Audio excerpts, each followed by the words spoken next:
الله الرحمن الرحيم الحمد لله وكفى وسلام على عباده الذين اصطفى أما بعد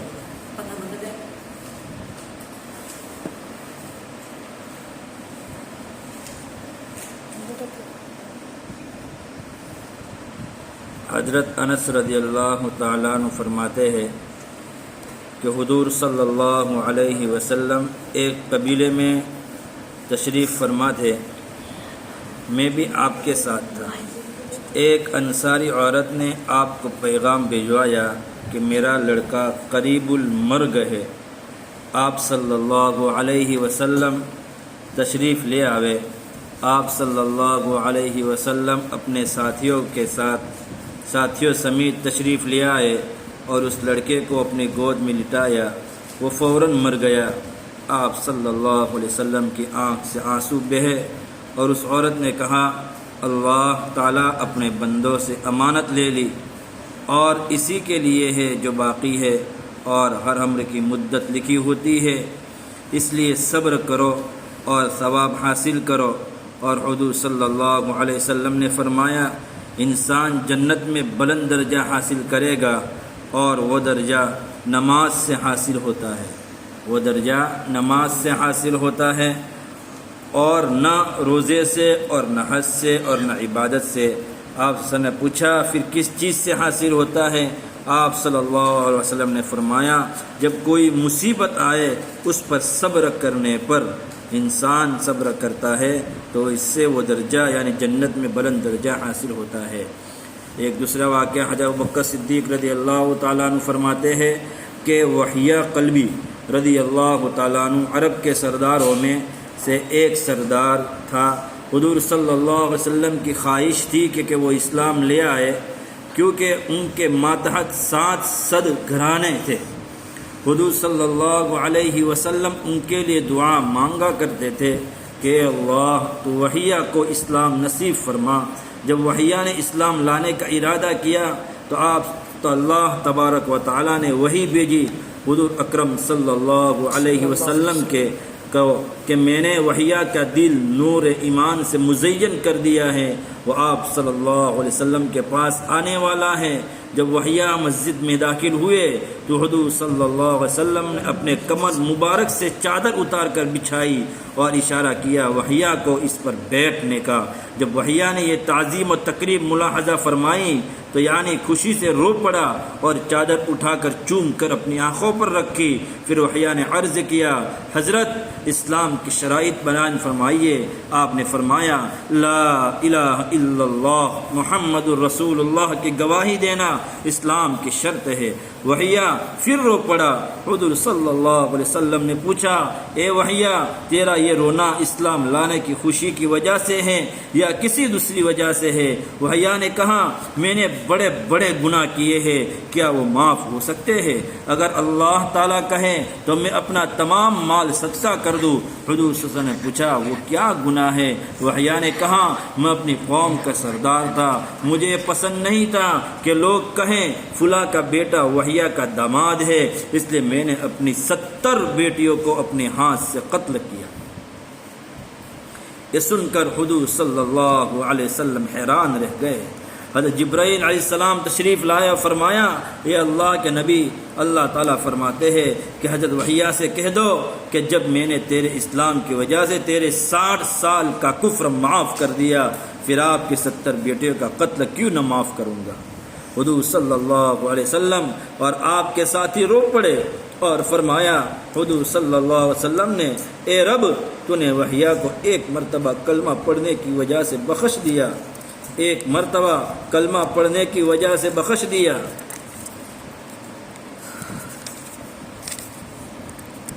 جرم کبیر معاف کر دیا، پھر کیسے تو بقیہ مومن کو معاف نہیں کرے گا، حالانکہ وہ تو اپنی تمام زندگی اس کلمے کو پڑھتے رہیں گے۔ حضرت ابو ہریرہ رضی اللہ تعالیٰ عنہ فرماتے ہیں کہ حضور صلی اللہ علیہ وسلم نے فرمایا کہ جبرائیل علیہ السلام شب برات کو میرے پاس آئے، جب بھی 15 شعبان کی رات آئے گی، شب برات کو میرے پاس آئے، اور فرمایا اے محمد صلی اللہ علیہ وسلم یہ ایسی رات ہے کہ اس میں آسمان کے دروازے اور رحمت کے دروازے کھولے جاتے ہیں۔ آپ اٹھے اور نماز پڑھے اور اپنے ہاتھوں اور سر مبارک کو آسمان کی طرف اٹھائیے اور دعا مانگے۔ حضور صلی اللہ علیہ وسلم نے فرمایا میں نے جبرائیل علیہ السلام سے پوچھا یہ کیسی رات ہے؟ انہوں نے فرمایا اس میں رحمت کے 300 دروازے کھولے جاتے ہیں۔ اللہ سب کو بخش دے گا سوائے اس کے جو شرک کرتا ہو یا جادوگر ہو یا کاہن ہو یا کینہ رکھنے والا ہو یا ہمیشہ شراب کا عادی ہو یا زنا پر اصرار کرنے والا ہو یا سود خور ہو یا والدین کا نافرمان ہو یا چغل خور ہو یا قطع رحمی یعنی رشتہ داروں سے قطع تعلق کرنے والا ہو، ان لوگوں کو اللہ تعالیٰ اس وقت تک معاف نہ کریں گے جب تک یہ پکی سچی توبہ نہ کر لے اور ان گناہوں کو ترک نہ کر دے۔ پھر حضور صلی اللہ علیہ وسلم نکلے اور نماز پڑھی اور سجدے میں روتے رہے اور کہتے تھے اے اللہ میں پناہ پکڑتا ہوں تیرے عذاب سے اور تیری ناراضگی سے، اور میں نہیں تعریف کر سکتا تیری جیسی تو نے خود اپنی تعریف کی ہے، تیرے ہی لیے ہے ساری تعریفیں ہیں جہاں تک کہ تو راضی ہو جائے۔ بعض روایت میں آتا ہے کہ جب بندہ اللہ کے خوف سے روتا ہے اور اس کی آنکھ سے آنسو بہتے ہیں، اللہ تعالیٰ ان آنسوؤں سے ایک درخت پیدا کرتے ہیں جس کو سعادہ کا درخت کہا جاتا ہے۔ جب اس درخت پر خوف اور غم کی ہوا چلتی ہے کہ اس سے واہ محمد کی آواز نکلتی ہے، اس آواز کو اللہ تعالیٰ حضور صلی اللہ علیہ وسلم کو ان کی قبر شریف میں سنوا دیتے ہیں۔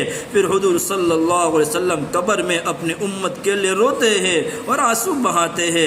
ان آنسوؤں سے اللہ تعالیٰ ایک درخت پیدا کرتے ہیں جس کو شفاعت کا درخت کہا جاتا ہے۔ جب اس درخت پر نبوت اور رسالت کی ہوا چلتی ہے کہ اس سے آواز نکلتی ہے واہ امتا، اس آواز کو اللہ تعالیٰ تمام آسمانوں میں پھیلا دیتا ہے جس کو تمام فرشتے سن لیتے ہیں اور سجدے میں گر جاتے ہیں اور روتے ہیں اور گریہ زاری کرتے ہیں اور کہتے ہیں واہ امت محمدہ، واہ امت محمدہ۔ اللہ تعالیٰ ان کے رونے کو اور ان کی پکار کو سنتے ہیں اور فرشتوں سے پوچھتے ہیں کہ تم کیوں روتے ہو؟ فرشتے کہتے ہیں اے رب تو خوب جانتا ہے ہمارے رونے کو، ہمارا رونا امت محمد صلی اللہ علیہ وسلم، امت محمد صلی اللہ علیہ وسلم کے لیے ہے۔ اللہ تعالیٰ فرماتے ہیں کہ فرشتوں تم گواہ رہو، میں نے امت محمد صلی اللہ علیہ وسلم کے ہر اس شخص کو بخش دیا جو میرے خوف سے روتا ہے، ہر اس شخص کو بخش دیا جو میرے خوف سے روتا ہے۔ بعض روایت میں ہے کہ قیامت کے دن اللہ تعالیٰ لوح محفوظ سے کہے گا میری امانت یعنی قرآن کہاں ہے، میری امانت یعنی قرآن کہاں ہے؟ وہ عرض کرے گی یا رب میں نے صحیح سالم اور مکمل طور پر اسرافیل علیہ السلام کے حوالے کر دی تھی۔ پھر اللہ تعالیٰ اسرافیل علیہ السلام سے پوچھیں گے کہاں ہے امانت؟ وہ عرض کرے گا اے رب میں نے میکائیل علیہ السلام کی سپرد کر دی تھی۔ پھر اللہ تعالیٰ میکائیل علیہ السلام سے پوچھیں گے، وہ عرض کرے گا یا رب میں نے حضرت جبرائیل علیہ السلام کے حوالے کر دی تھی۔ پھر اللہ تعالیٰ کہے گا اے جبرائیل کہاں ہے امانت؟ وہ عرض کریں گے اے رب میں نے تیرے محبوب حضرت محمد صلی اللہ علیہ وسلم کے حوالے کر دی تھی۔ پھر اللہ تعالیٰ فرمائیں گے میرے محبوب کو پیارو محبت سے بلاؤ۔ حضرت جبرائیل آئیں گے اور عرض کریں گے اے محمد صلی اللہ علیہ وسلم تشریف لے چلیے۔ اللہ تعالیٰ فرمائے گا اے میرے محبوب کیا جبرائیل نے میری امانت تیرے سپرد کی تھی؟ آپ صلی اللہ علیہ وسلم فرمائیں گے ہاں پھر اللہ تعالیٰ پوچھیں گے اے محبوب امانت کو کیا کیا ہے، امانت کو کیا کیا؟ آپ نے فرمائیں گے، آپ صلی اللہ علیہ وسلم فرمائیں گے یا رب میں نے اپنی امت کے سپرد کر دی تھی۔ اللہ تعالیٰ فرمائیں گے بلاؤ محمد صلی اللہ علیہ وسلم کی امت کو، میں ان سے پوچھوں۔ حضور صلی اللہ علیہ وسلم عرض کریں گے اے رب میری امت کمزور ہے، وہ آپ کے سامنے جواب دینے کی طاقت نہیں رکھتے، آپ مجھے اجازت عنایت فرمائیے کہ آدم علیہ السلام کے پاس جاؤں، اور اللہ تعالیٰ اجازت عطا فرمائیں گے۔ حضور صلی اللہ علیہ وسلم کے پاس جائیں گے اور فرمائیں گے اے آدم آپ ابو البشر ہے، میں ان کا نبی ہوں، اگر امت کو کوئی تکلیف پہنچے گی تو ہم دونوں کو غم اور پریشانی ہوگی، اس لیے میری امت کے آدھے گناہ تو لے لے اور آدھے میں لے لوں تاکہ وہ حساب و کتاب سے بچ جائے۔ آدم علیہ السلام فرمائیں گے میں تو اپنے آپ میں مشغول ہوں، میں اس کی طاقت نہیں رکھتا۔ پھر حضور صلی اللہ علیہ وسلم واپس آ کر عرش کے نیچے سجدہ کریں گے اور بہت روئیں گے اور گڑ گڑائیں گے، عرض کریں گے اے رب میں اپنے لیے اور فاطمہ رضی اللہ تعالی عنہ اور حسن رضی اللہ تعالی عنہ کے لیے سوال نہیں کرتا بلکہ اپنی امت کے لیے سوال کرتا ہوں۔ پھر اللہ تعالیٰ اپنے لطف و کرم سے فرمائیں گے اے محمد اے محمد اپنا سر اٹھا اور مانگ، ہم عطا کریں گے، تو سفارش کر ہم سفارش قبول کریں گے اور تیری امت کو اتنا عطا کروں گا تو راضی ہو جائے اور اس سے بھی زیادہ دوں گا۔ ارشاد باری ہے ان قریب دے دے گا تیرا رب تجھ کو، بس تو خوش ہو جائے گا۔ عائشہ رضی اللہ تعالیٰ عنہ فرماتی ہے کہ میں نے حضور صلی اللہ علیہ وسلم کے ساتھ سوئی ہوئی تھی، جب میری آنکھ کھلی تو میں نے حضور صلی اللہ علیہ وسلم کو نہ پایا، میں حیران ہو گئی۔ میرا خیال یہ تھا کہ حضور صلی اللہ علیہ وسلم میری باری میں شاید دوسری بیویوں کے پاس تشریف لے گئے۔ میں نے آپ کو ان کے گھروں میں تلاش کیا لیکن نہ پایا۔ میں نے حضرت فاطمہ سے پوچھا، حضرت فاطمہ رضی اللہ تعالیٰ کے گھر آئی اور دروازہ کھٹکھٹایا، آواز آئی دروازے پر کون ہے؟ میں نے کہا عائشہ، میں نے اس وقت حضور صلی اللہ علیہ وسلم کی تلاش میں آئی ہوں۔ یہ سن کر حضرت علی رضی اللہ تعالیٰ عنہ اور حضرت حسن اور حسین رضی اللہ تعالیٰ عنہما اور حضرت فاطمہ الزہرا رضی اللہ تعالیٰ عنہ نکلے تو میں نے کہا حضور صلی اللہ علیہ وسلم کو ہم کہاں تلاش کریں گے؟ انہوں نے کہا مسجد میں، ہم نے مسجد میں تلاش کیا لیکن نہ پایا۔ حضرت علی رضی اللہ عنہ فرمایا حضور صلی اللہ علیہ وسلم بقیع کے قبرستان میں گئے ہوں گے۔ جب ہم قبرستان کے قریب آئے تو ایک قبر کے قریب سے روشنی دکھائی دی، یہ دیکھ کر حضرت علی رضی اللہ تعالی عنہ نے فرمایا یہ روشنی حضور صلی اللہ علیہ وسلم کی روشنی ہے۔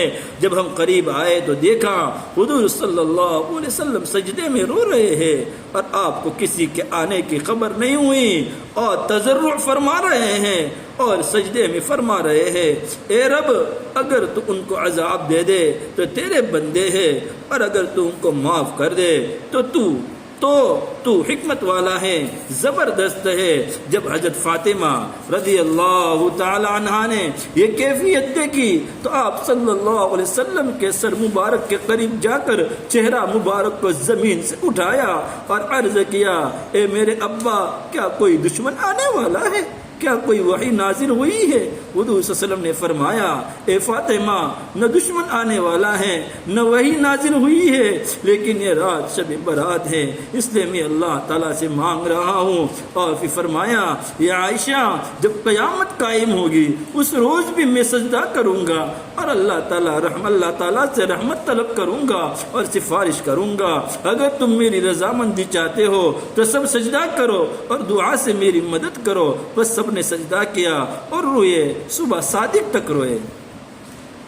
حضرت ابن عباس رضی اللہ تعالی عنہ فرماتے ہیں کہ جبرائیل امین علیہ السلام نے بنی اسرائیل کے ایک شخص کا تذکرہ کیا جس نے 1000 مہینے تک دشمن سے لڑائی کی اور 1000 مہینے تک رات کو قیام کیا اور خدا کے راستے میں بڑے بڑے مجاہد کیے۔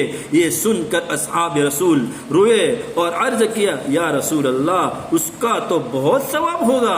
اللہ تعالیٰ نے حضرت جبرائیل کو سورہ کے ساتھ نازل کیا اور فرمایا میں نے تجھے اور تیری امت کو لیلۃ القدر کی عبادت عطا کی۔ لیلۃ القدر کی عبادت شمعون رحمۃ اللہ علیہ کی عبادت سے افضل ہے۔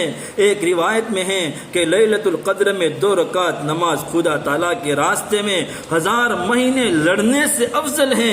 ایک روایت میں ہے کہ جب حضور صلی اللہ علیہ وسلم کی وفات کا وقت قریب آیا تو امت کے فراق میں روئے اور غمگین ہوئے اور فرمایا جب میں اس دنیا سے چلا جاؤں گا تو میری امت پر سلام کون پہنچائے گا، اس پر پریشان ہوئے۔ اللہ تعالیٰ نے سورۃ القدر اتار کر آپ کو تسلی دی، تنزل الملائکۃ والروح، کہ آپ کے بعد فرشتے سلام پہنچائیں گے، آپ صلی اللہ علیہ وسلم پریشان نہ ہو۔ حضرت ابن عباس رضی اللہ تعالیٰ عنہ فرماتے ہیں عاص بن وائل حضور صلی اللہ علیہ وسلم کو مسجد حرام کے دروازے کے پاس ملا، بات چیت کی اور پھر کفار کے مجلس میں آیا۔ لوگوں نے پوچھا تو نے کس سے بات چیت کی؟ اس نے کہا ابتر سے۔ لوگوں نے حضور صلی اللہ علیہ وسلم کے بیٹے ابراہیم علیہ السلام کی وفات کے بعد سے آپ کا نام ابتر رکھا تھا۔ یہ سن کر حضور صلی اللہ علیہ وسلم غمگین ہو گئے اور پریشان ہوئے۔ اللہ تعالیٰ نے آپ کو تسلی دینے اور کفار کا جواب دینے کے لیے سورۃ الکوثر اتاری اور فرمایا اگر آپ کا بیٹا زندہ رہتا تو وہ حال سے دو حال سے خالی نہ ہوتا، یا تو وہ نبی ہوتا یا نبی نہ ہوتا۔ اگر وہ نبی نہ ہوتا تو آپ کے لیے کوئی شرف و افتخار کی بات نہیں تھی، اور اگر وہ نبی ہوتا تو آپ خاتم النبیین نہ ہوتے۔ میں نے تیرا نام اپنے نام کے ساتھ رکھا ہے، کلمہ میں، اذان میں، اقامت میں، نماز میں، تو ابتر کیسے ہو سکتا ہے؟ تیرے دشمن ہی ابتر ہے، تیرے دشمن ہی ابتر ہے، تیرے دشمن ہی ابتر ہے۔ صحابہ کے رونے کی وجہ سے حضور صلی اللہ علیہ وسلم کا رونا۔ حضرت ابو ہریرہ رضی اللہ تعالیٰ عنہ فرماتے ہیں کہ جب یہ آیت نازل ہوئی جس کا ترجمہ یہ ہے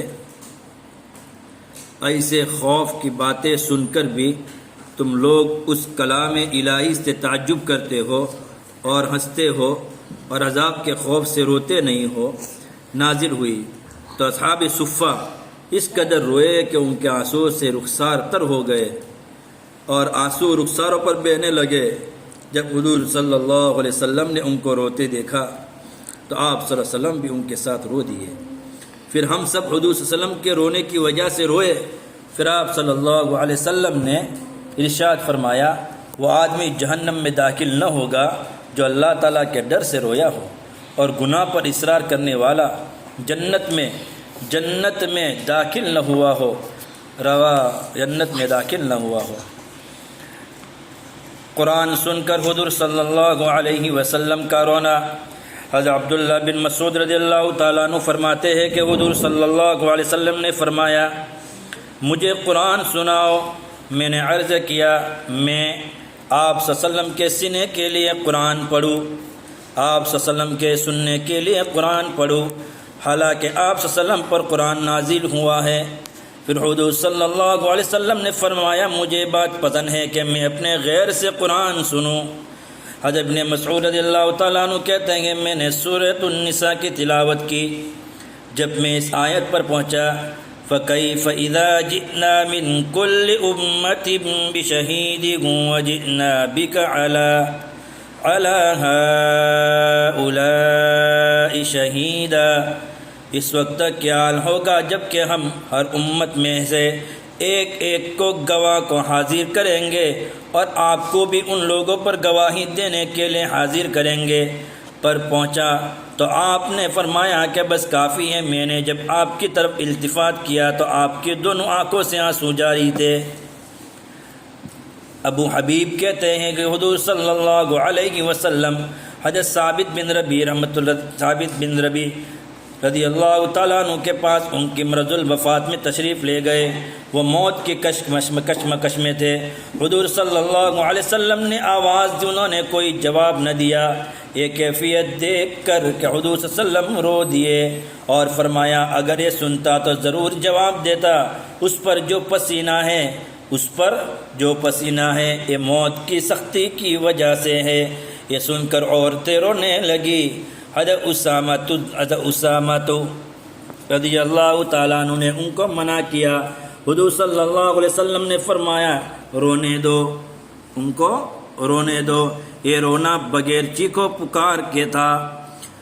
دونوں جہاں کے سردار حضور اقدس صلی اللہ علیہ وسلم کی سب سے بڑی صاحبزادی حضرت زینب رضی اللہ تعالیٰ عنہ نبوت سے 10 برس پہلے، جبکہ حضور صلی اللہ علیہ وسلم کی عمر شریف 30 برس کی تھی، پیدا ہوئی اور خالہ زاد بھائی ابو العاص بن ربیع سے نکاح ہوا۔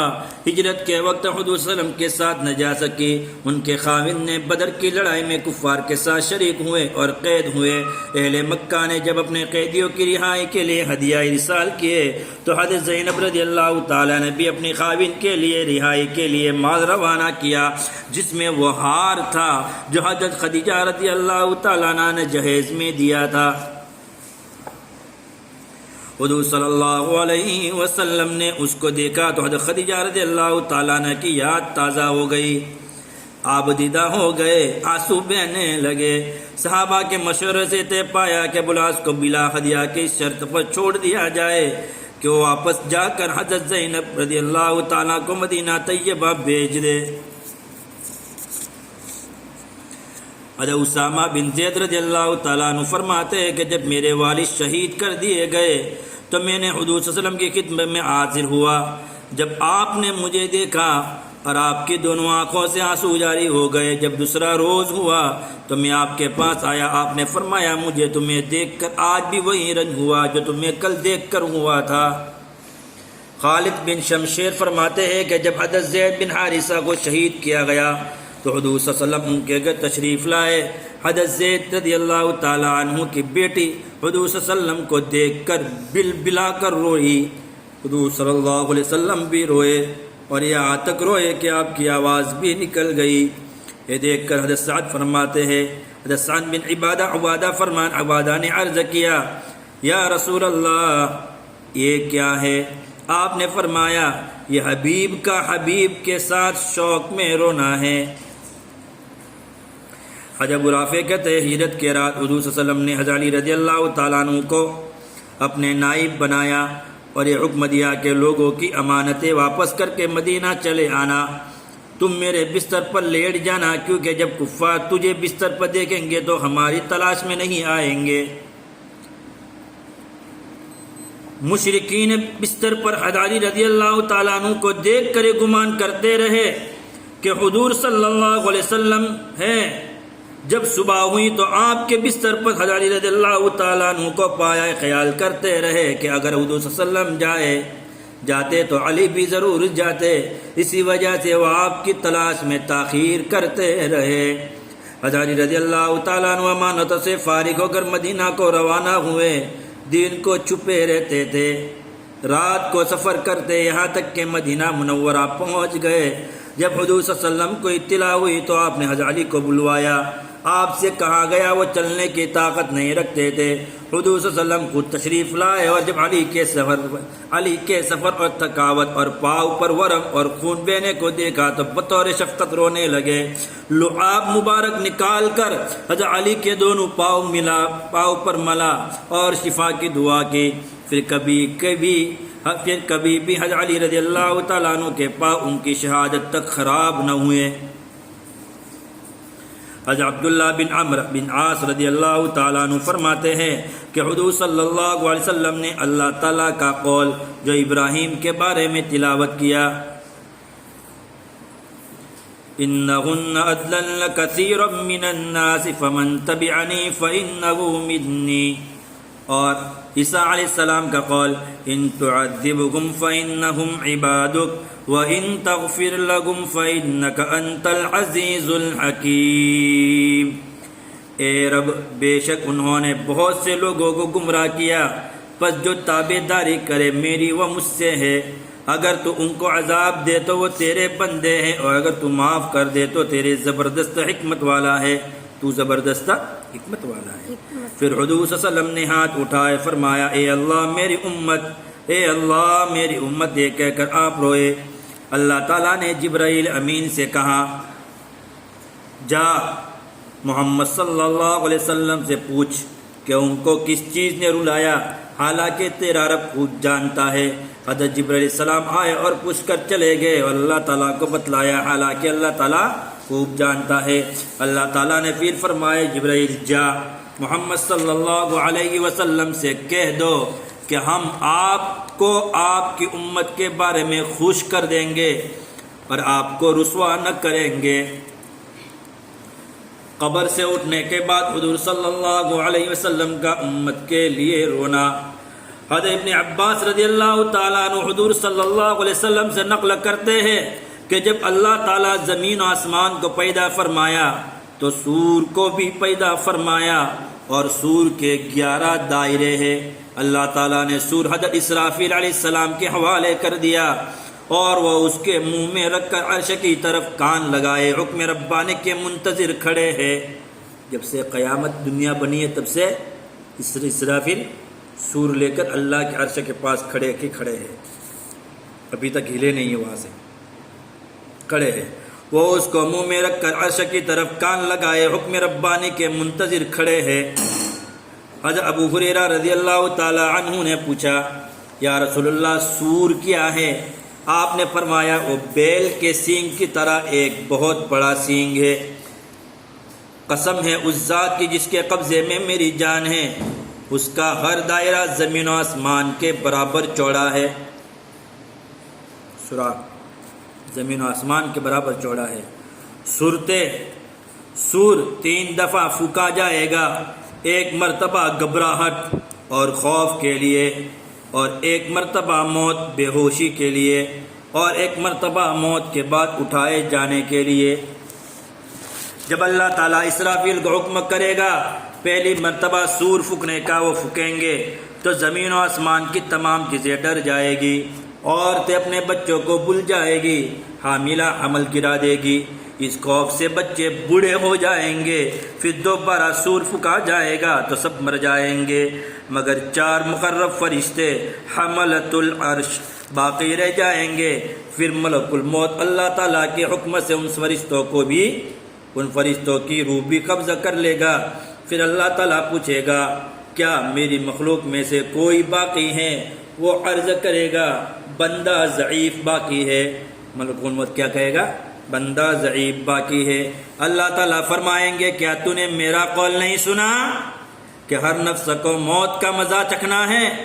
پھر ملک الموت جنت اور جہنم کے درمیان آئیں گے اور وہ خود اپنی روح قبض کرے، اور جو وہ اپنی روح نکالیں گے تو اس قدر سخت چلائیں گے کہ اگر مخلوق زندہ ہوتی تو اس آواز سے سب مر جاتی۔ اس وقت کہیں گے اگر مجھ کو معلوم ہوتا کہ شدت موت کی اس قدر ہے تو میں مومنین کی ارواح کو نرمی اور سہولت سے نکالتا۔ پھر ملک الموت مر جائیں گے، 40 سال تک زمین خراب اور ویران پڑی رہے گی۔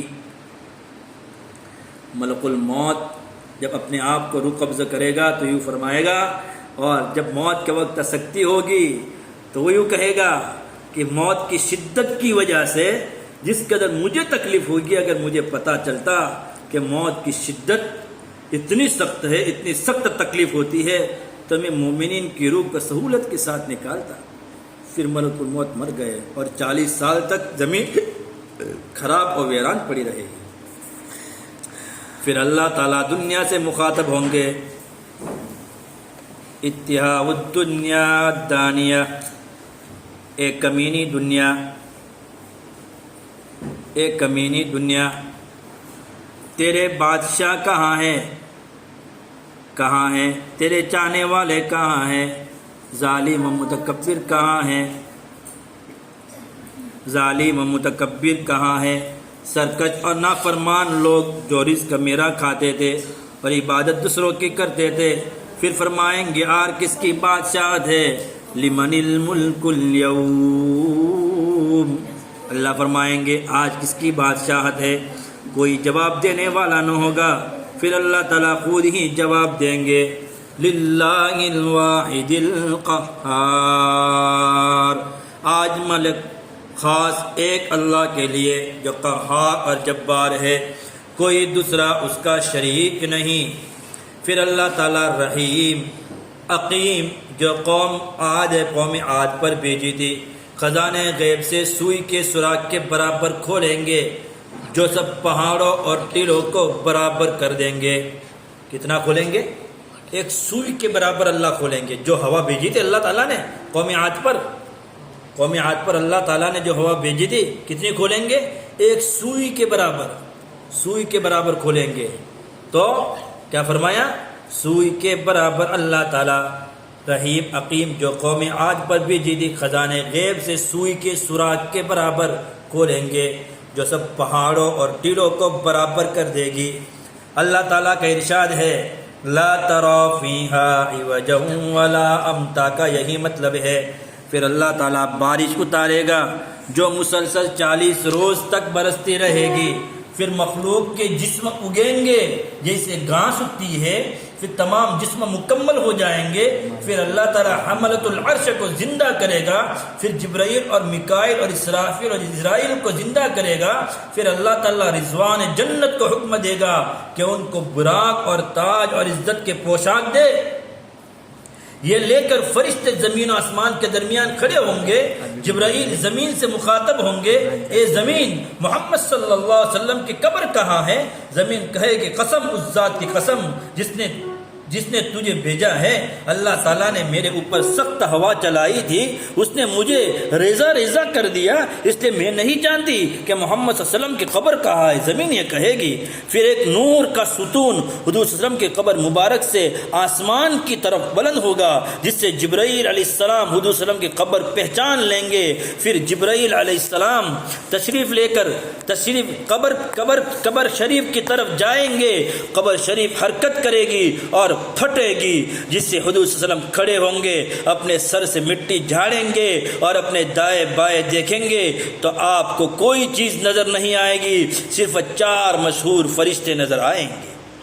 آپ فرمائیں گے جبرائیل یہ کون سا دن ہے؟ یہ کون سا دن ہے؟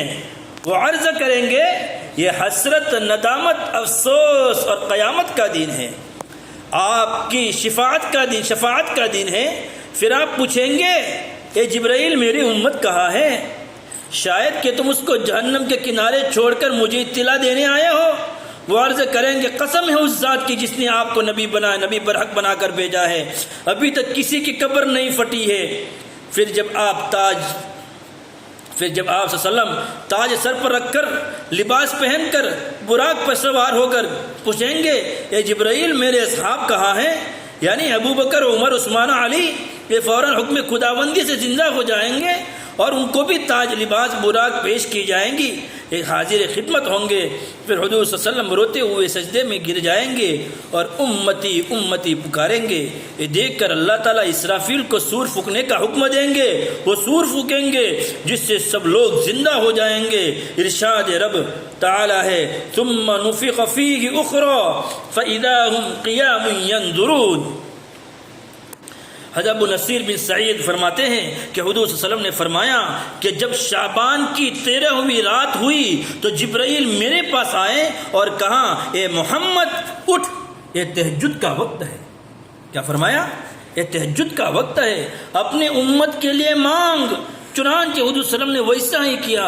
پھر جبرائیل علیہ السلام صبح صادق کے وقت خوشخبری لے کر آئے اور عرض کیا اے محمد اللہ تعالیٰ نے تیری امت کے لیے ایک ثلث یعنی تہائی حصہ کو بخش دیا۔ یہ سن کر حضور صلی اللہ علیہ وسلم رونے لگے اور فرمایا اے جبرائیل مجھے باقی 2/3 کی خبر دے، ان کا کیا ہوگا؟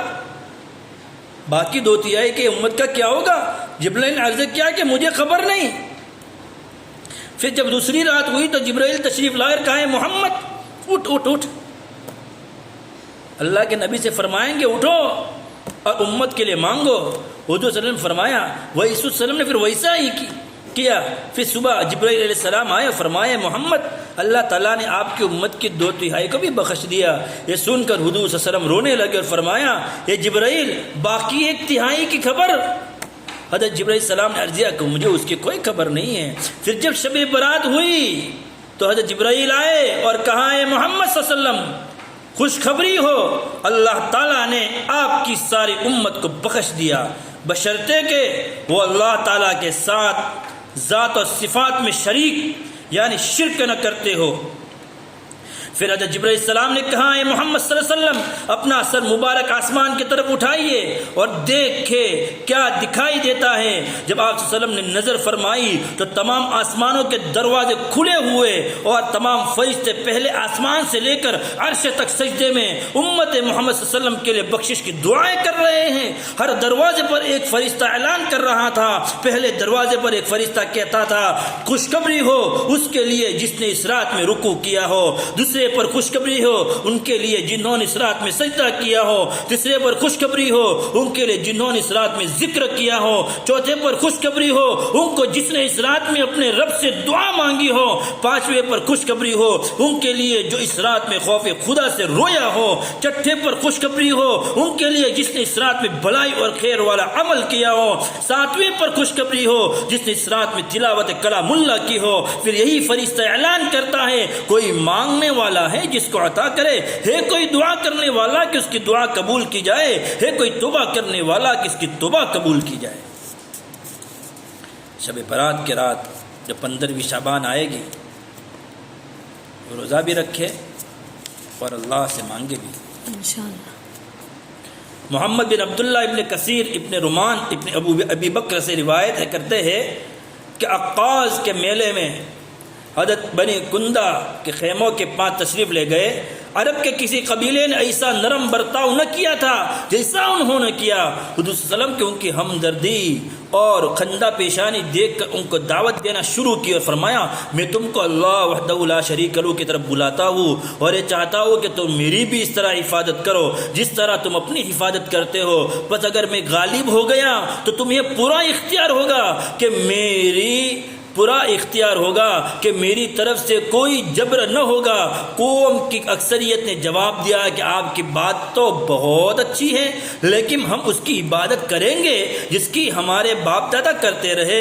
قوم میں سے ایک کم عمر جوان نے کہا اے قوم اس سے قبل کے اور لوگ اس کی یعنی حضور صلی اللہ علیہ وسلم کی اتباع کر لے، تم ہی لوگ ایمان لانے میں پہل کر لو۔ خدا کی قسم سارے اہل کتاب یہ کہہ رہے ہیں تم سے ایک نبی ظاہر ہوگا اور اس کے ظہور کا وقت قریب آ گیا ہے۔ اس مجمع میں سے ایک کانا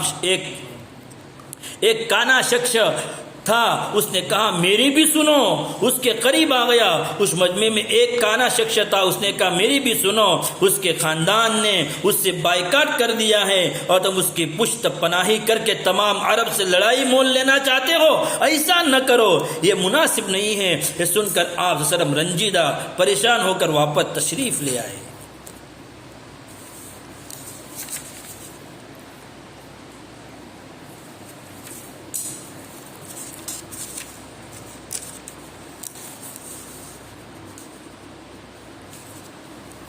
نہ ہو رہے بنگر